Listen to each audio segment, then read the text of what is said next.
The struggle in Lebanon is not about domestic politics. It is about domestic politics as part of a much larger regional picture. Is Lebanon still an Arab state in the core of the Sunni Arab world? Or is Lebanon being sucked into the Iranian Shiite sphere of influence? We, like the Saudis, the Egyptians and the Jordanians, want to keep Lebanon part of the Arab world. Israel now is a strange partner of the Sunni Arabs against the Shiites and the Iranians. But this alliance that we have with Egypt, Saudi Arabia, and Jordan against Iran and Shiite influence is an alliance that I call an alliance of anxiety. The Saudis, the Egyptians and the Jordanians are not nearly as confident as the Iranians and Hezbollah are about the future. Listen to how Ahmadinejad speaks. Listen to Nasrallah. This air, this aura of self-assurance. Time is on our side. This is Shiite time. The Sunnis are in retreat. And they are hardly as confident and self-assured as the Iranians and their allies are. So Israel's allies in this regard, as I say, an alliance of anxiety, a rather weak reed.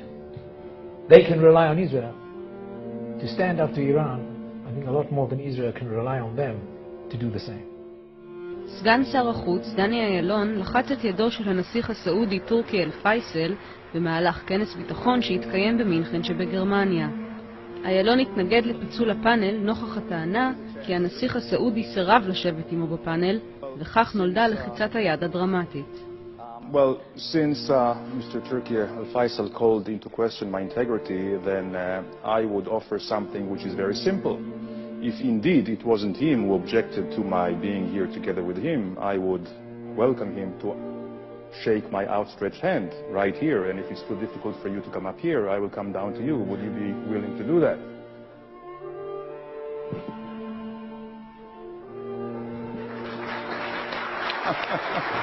Very good.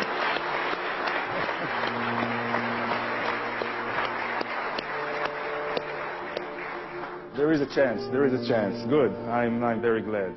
מהי עמדתכם באשר לסעודיה? האם היחסים שלכם עם סעודיה השתפרו, והאם יש שיתוף פעולה בין המדינות? יש לנו הרבה אינטרסים משותפים שאנחנו יכולים לקדם אותם בכלכלה, במדיניות, בתפיסות אזוריות. אני גם מאמין שסעודיה רואה כמונו שיש סכנה גדולה מאוד מהתפשטות הטרור על ידי גורמים קיצוניים. ואני מצפה שהמשטר הסעודי, כמו משטרים אחרים, יפעלו נגד כוחות מסוכנים אלה. No wonder that none other than David Ben-Gurion and Moshe Sharet Chertok met senior Saudi advisors in London in the 30s of the last century, seeking in vain a dialogue. Ben-Gurion told Hafiz Wahaba, a senior royal court advisor, an Egyptian by the way, all the court advisors of the Ibn Saud were non-Saudis, for reasons I'm sure you will understand, that only King Ibn Saud was capable of effecting a historic rapprochement between the Arabs and the Jews of Palestine. This is what Ben-Gurion said to Wahaba. In fact, ladies and gentlemen, the Saudis never really helped the Palestinian Arab population in Palestine, either with financial aid, and they have a few finances at their disposal, as you might guess, or significant military support.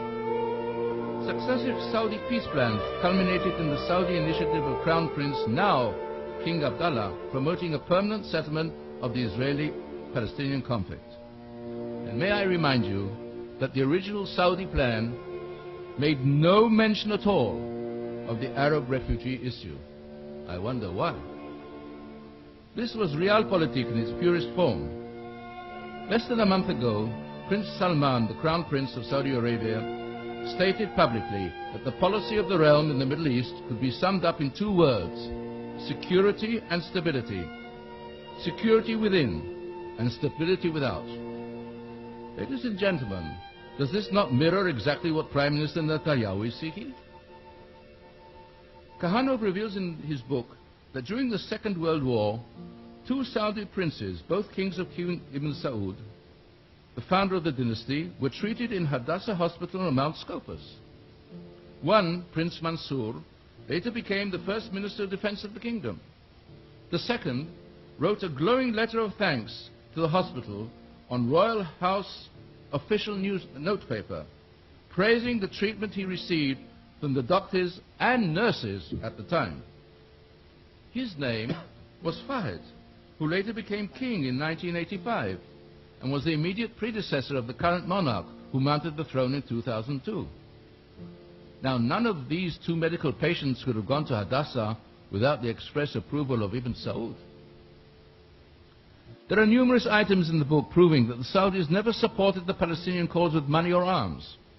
Ibn Saud viewed the Palestinian national movements as potential threats to stability in the region. And King Abdallah of today now seeks a swift end to the Palestinian problem as he accepts Israel's legitimacy.